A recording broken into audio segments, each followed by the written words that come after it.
I feel like most people who come to yoga are searching for something.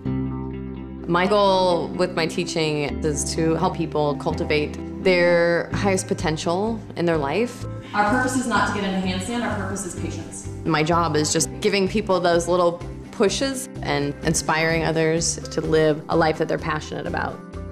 Technology is really important to me because I'm my own brand.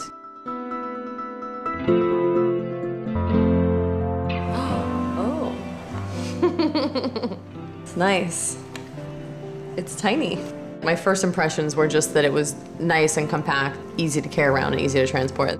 I was actually pretty impressed with the resolution of the pictures. When I'm traveling, I post my events, and then I also post pictures so that people can see where I'm at, what I'm doing.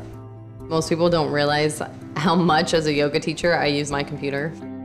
How much time I spend on Facebook and how much time I spend answering emails. I just posted a retreat I have in South Africa, and literally within a day I had sold out almost half of it.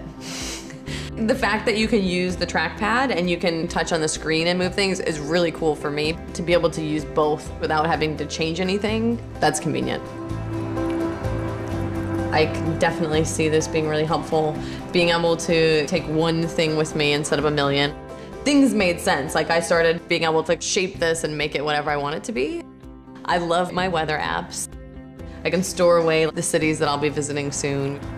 With all of the travel that I do, I have to connect with people and stay connected with people. I try and post at least a couple things every day. I post quotes quite often, just to keep people inspired. I just want to be able to provide people with the tools that they need to change their lives. And part of that is the technology, because the technology is really more of what makes things easier for my world.